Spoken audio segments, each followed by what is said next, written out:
All right. Good evening, everybody. It is 6 o'clock, and I'll call the 21st regular Common Council meeting to order. Will the clerk call the roll? Thank you, Mr. Mayor.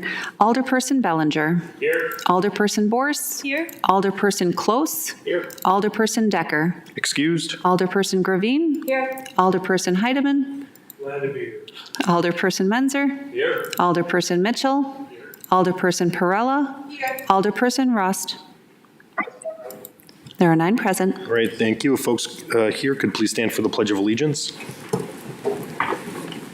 I pledge allegiance to the flag of the United States of America and to the republic for which it stands, one nation, under God, indivisible, with liberty and justice for all. All right. Alder Perella, is there a motion to approve the minutes from our last meeting? I make a motion to approve the minutes from the council meeting held on January 19. Moved and seconded. All those in favor of approval of the minutes, state aye. Aye. Any objection? Minutes are approved.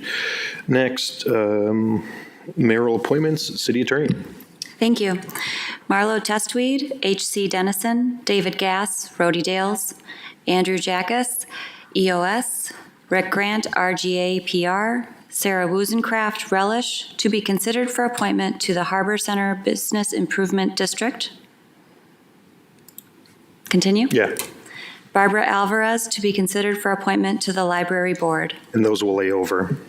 City Clerk, anyone for public forum? No one this evening. All right. Then just 2 quick announcements on my end. The Police Citizens Academy is open and looking for applications again for their next spring semester. The Citizen Academy will meet on Tuesday nights. More information can be found on the Sheboygan Police Department's Facebook page and their website, and deadlines accepting applications will go until February 28th. So this is a great experience for folks in the public to learn about the Sheboygan Police Department and get a behind-the-scenes look at the work that they do. Additionally, the Harbor Center Business Improvement District will host their hot cocoa, chocolate crawl walk in downtown Sheboygan on February 7th, this coming weekend. And you can check out the Harbor Center Business Improvement District's website and Facebook social medias pages as well to see the participating businesses and to get your tickets. So those are all my announcements for this evening. So we'll jump back into the consent agenda. And just to note, before we jump in on the consent agenda, documents 11 through 14 should indicate that the document was recommended from the Public Works Committee, not the Finance Committee. So just a clerical snafu on those end. Otherwise, everything else is correct on the agenda. Alder Perella? I move to accept and file all reports and adopt all resolutions. Second. Moved and seconded. Any discussion on any of the consent agenda items? Alonzo, do you have? No. Okay. Any other questions on the consent agenda? Seeing none, this will be a roll call vote.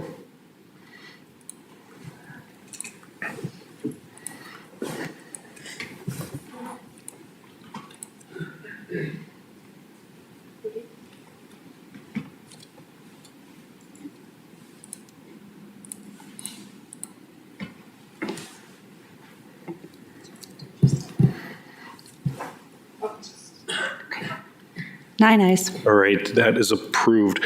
Next, reports from committees, item 15, 412526 by the city clerk, submitting a letter from Elena Cortez requesting an extension of liquor license number 3475 pursuant to section 4-41 of the Sheboygan Municipal Code. Alder Borse.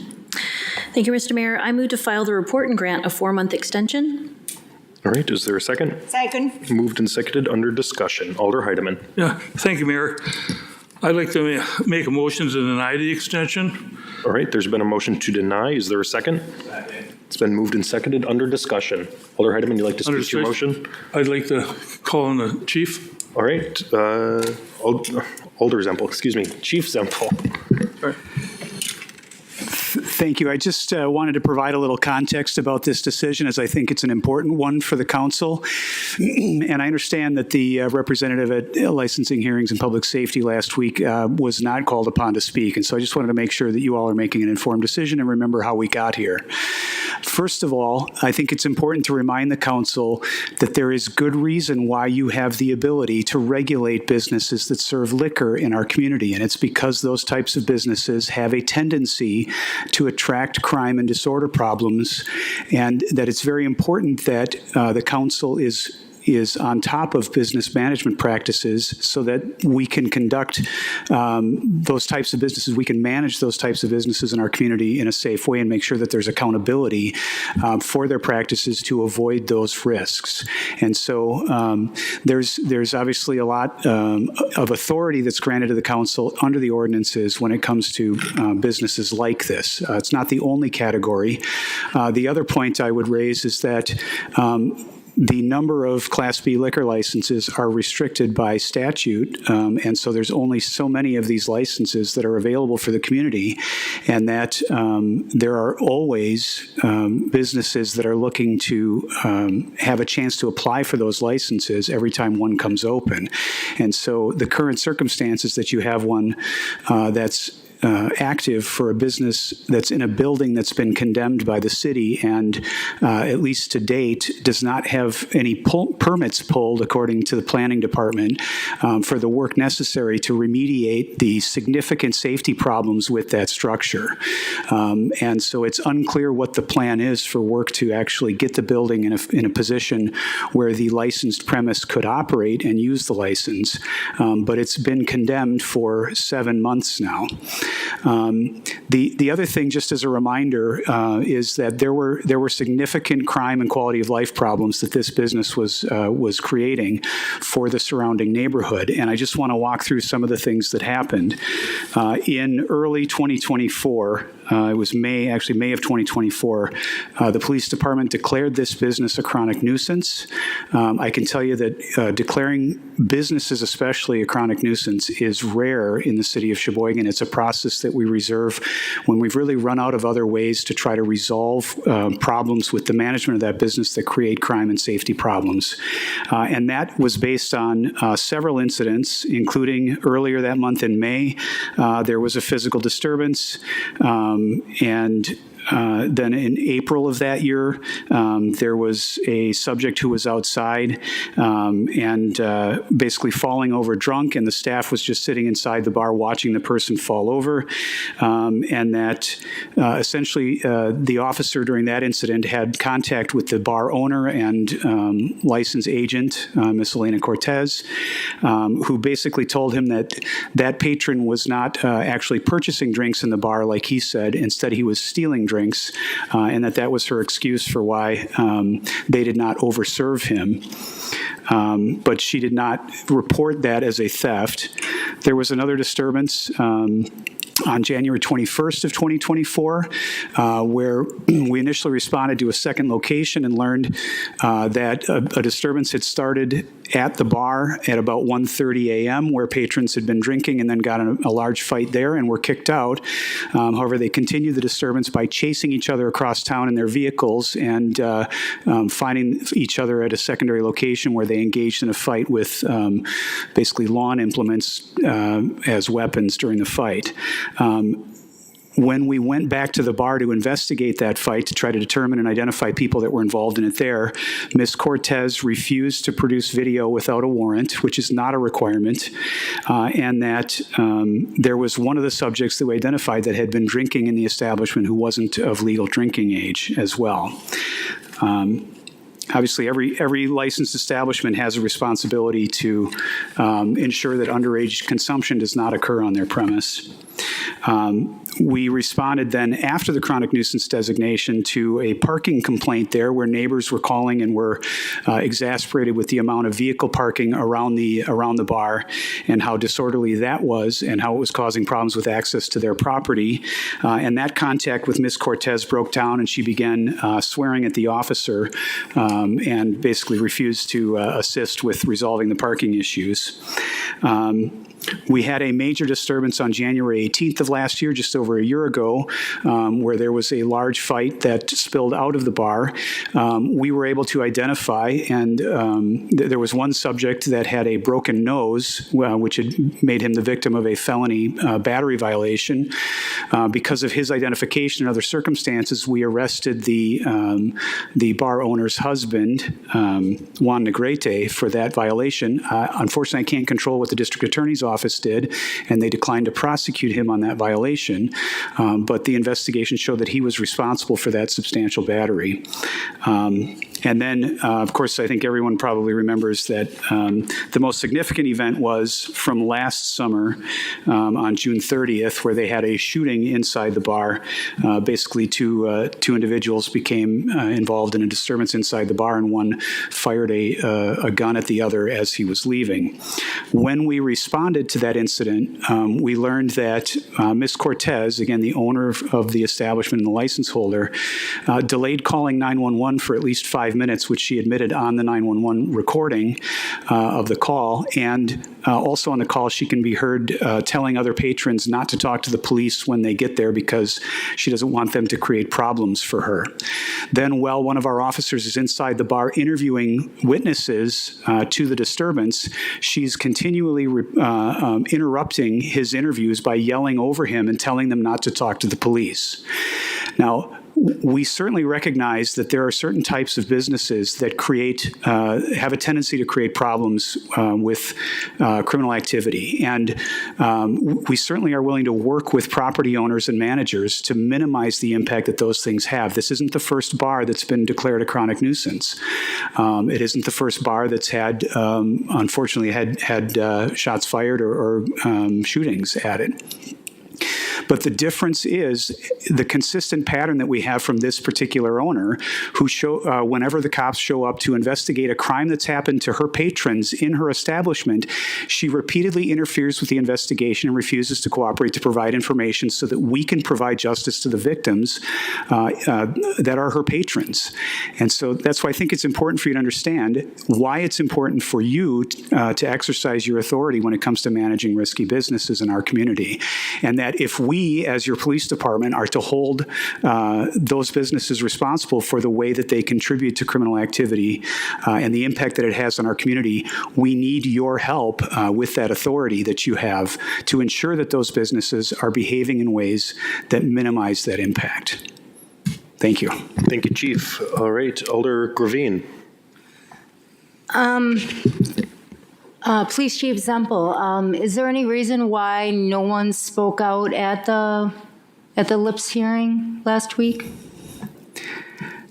So I was out of town, but my understanding is that the lieutenant that was here wasn't called on, didn't feel like she had an opportunity to speak on it. So apparently nobody invited her to. There were a couple of openings where they could have possibly have spoken, where we thought maybe they would, but didn't add anything. Is it true that they actually didn't have any violations before they were suspended? They were never cited for underage drinking. They were never cited for any other. So I don't. There certainly were instances where we learned of, for example, the disturbance where the vehicles left and continued the fight elsewhere, where that underage person was in the bar and admitted to consuming. The difficulty is that underage consumption on premise is one of the most difficult violations for us to develop enough proof to prosecute a violation like that. You're essentially relying on the bar to provide video against themselves of someone purchasing alcohol or consuming alcohol inside the bar, and when they refuse to cooperate, it's very difficult for us to prove those types of violations. And so. The other thing is that our approach to neighborhood problems generally is not to start with citations. And while I think certainly there were opportunities here for us to have issued citations, the reality is that the authority to regulate a liquor license doesn't depend on criminal or ordinance violations. It's a standalone authority that the council has. And while I certainly recognize that maybe we could have made that decision easier for you by issuing citations, they're two separate things. Everything that amounts to someone engaging in poor business practice and makes them unworthy of, in the council's estimation, of receiving a license to engage in this type of business doesn't have to be a criminal or other ordinance violation. Thank you. Can I ask one more question? Yeah, follow up. I wasn't involved originally when there was a suspension put in place. Why did we warrant a 6-month suspension, and why aren't we sticking to that? It was my understanding is it was a 3-month suspension. The other committee members would have to tell you how they arrived at that decision. Yeah, for a council. Our request was to revoke the license at the time. Any follow-up? Alder Gravine? What? Any other follow-up? No. Okay. Alder Rust? Chief Zemple, I'm disappointed that you assumed that we didn't have an opportunity for your lieutenant to speak. You understand that in my committee meetings that I allow city staff to speak whenever they want. They have to bring in. I am disappointed that you didn't put an assistant chief there if you were unable to attend, somebody who understands how I run a meeting. And I am just disappointed by that.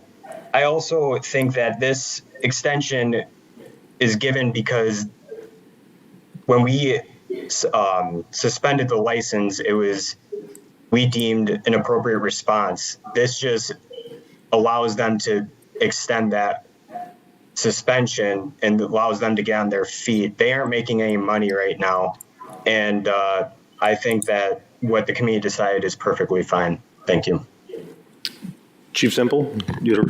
I just want to respond. The assistant chief was on vacation out of the country. We learned that this was on the agenda about 3 business days before the meeting, unfortunately. Okay, thank you. Alder Bors?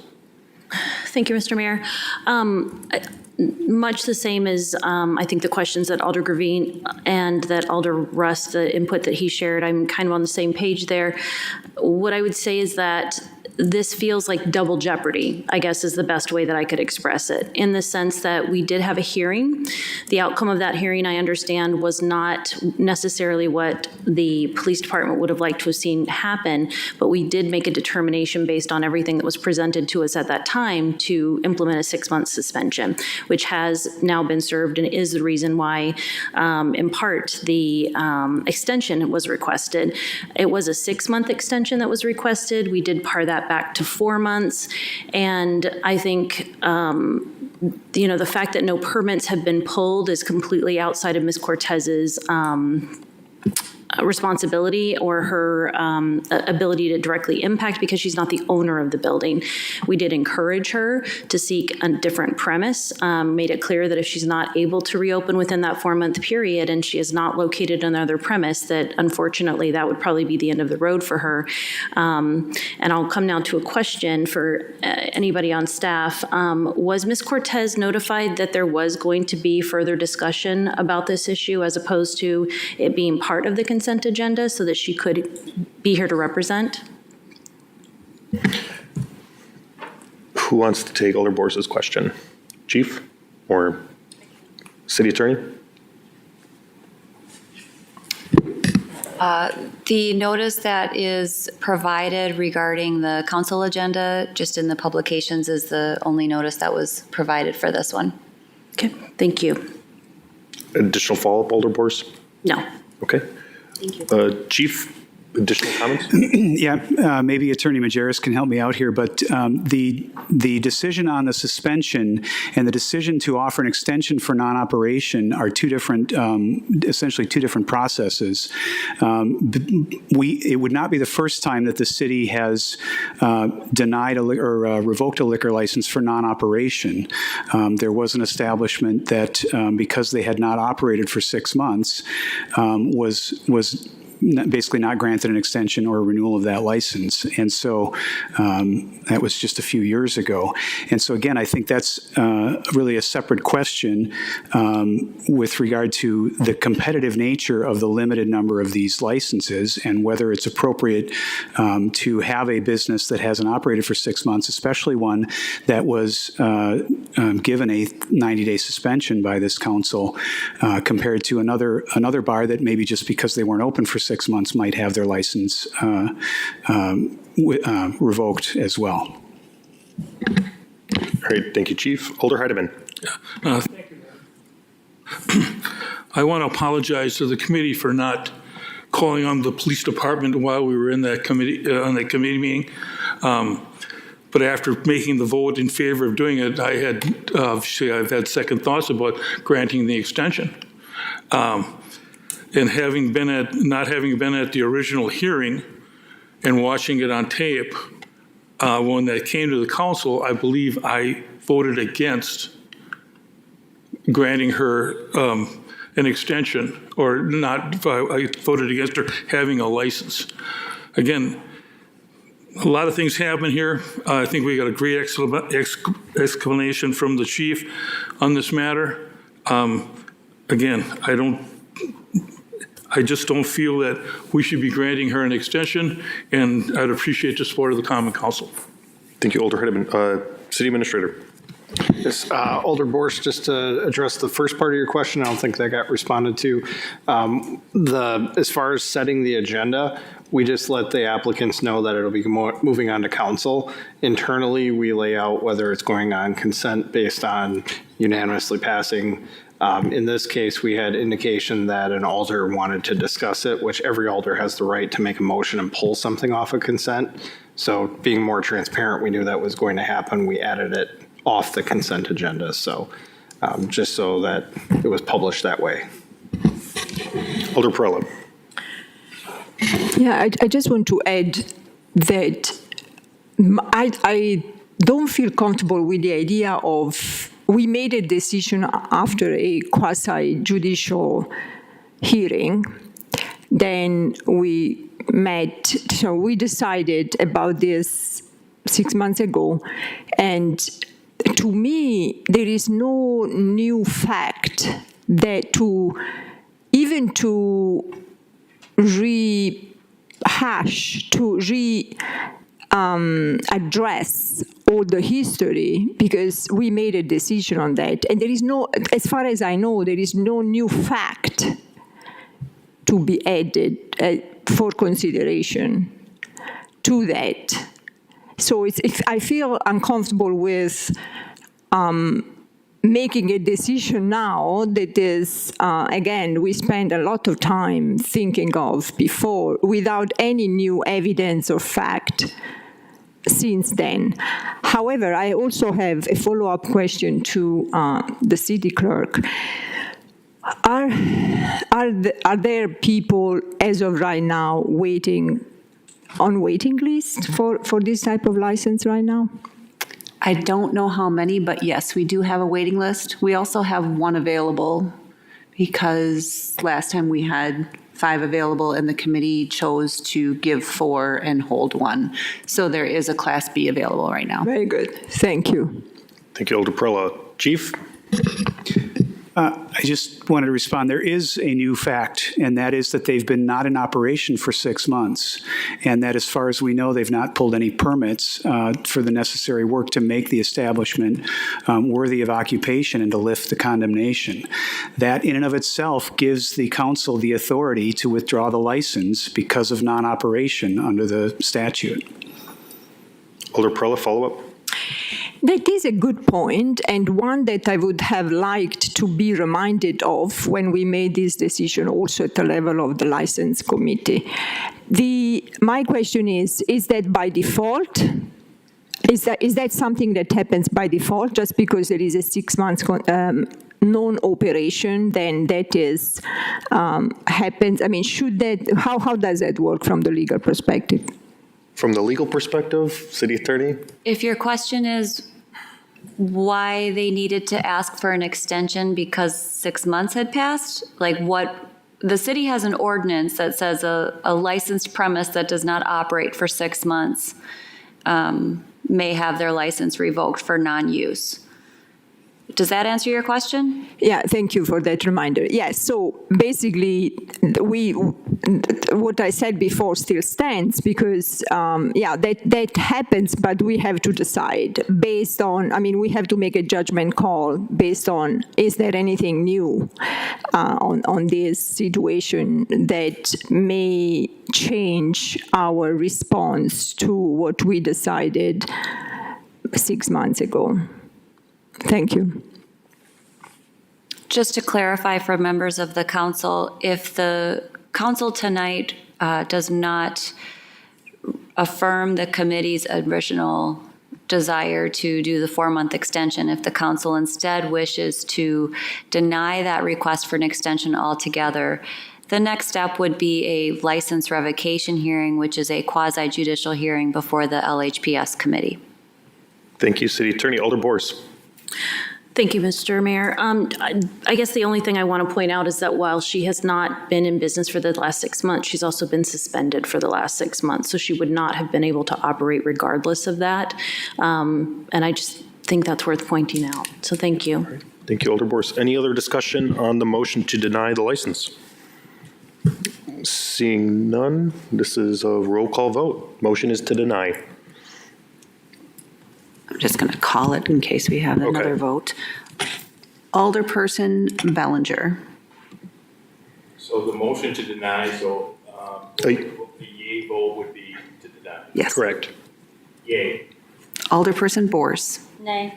Alderperson Close. Nay. Alderperson Gravine. Nay. Alderperson Heidemann. Yay.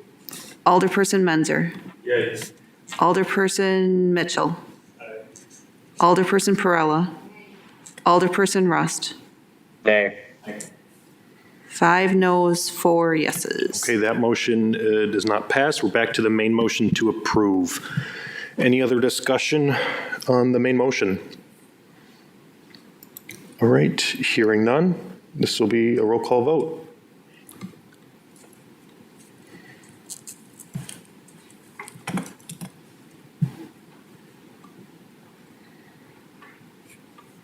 Five ayes, 4 noes. All right, that is approved. Next, item 16, resolution number 155-2526 by Alders Decker and Rust, authorizing the purchase of 1 truck from Enterprise Fleet Management and the signing of all required documents associated with the purchase. Alder Perella. I ask to suspend the rules. Any objection to suspension? Hearing none, please proceed with your motion. I move to adopt the resolution. Second. Moved and seconded, under discussion. City Attorney? Thank you. Just anticipating a question regarding the proposed suspension of rules. This item was administratively missed in the committee cycle last Monday. And so in order to timely sign the contract, staff is asking that the matter be taken up as a rule suspension. All right, thank you, City Attorney. Alder Bellinger? Thank you, Mayor. I appreciate that. Thank you, City Attorney. And I would also like to ask the Finance Director, again, to provide all the aldermen a document for how the motor vehicles are funded for each department. So whenever that is available, I guess I would like to have it disseminated, and just a friendly reminder. So thank you. All right, thanks, Alder Bellinger. Finance Director? Thank you for the reminder. It is on my to-do list, just getting through the year-end items, and we'll be working on that soon. Thank you. Thank you. All right, other discussion on this item? Seeing no more cues, this is a roll call vote.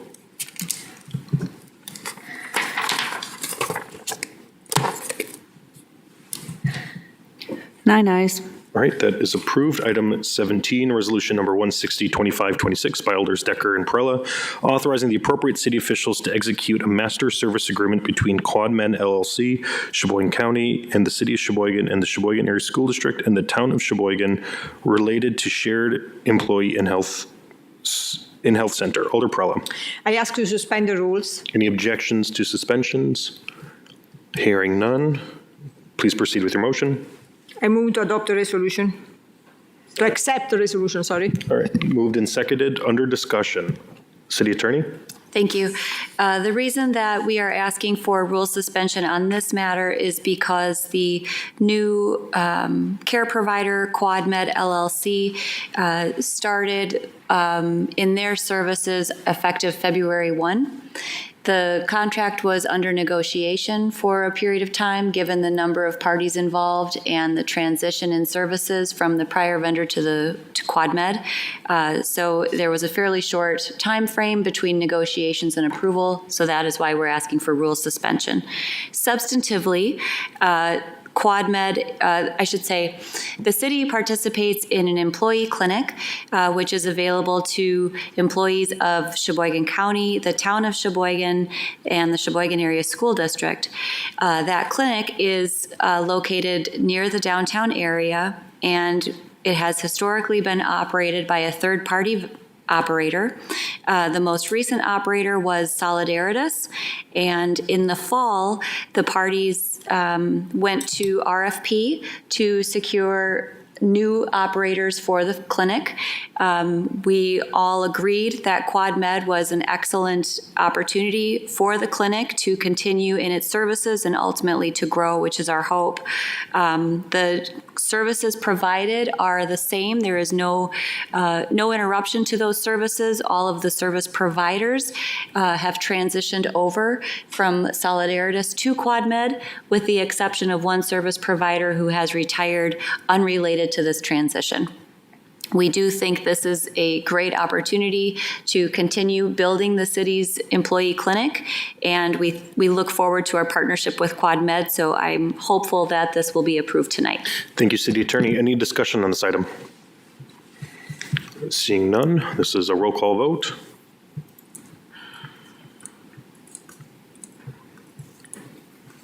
Nine ayes. That is approved. All right, we've exhausted our agenda. Alder Prella, what is your motion? I make a motion to adjourn. Second. Moved and seconded. All those in favor of adjourning, state aye. Aye. All right, we're adjourned at 6:31. Good night, everybody.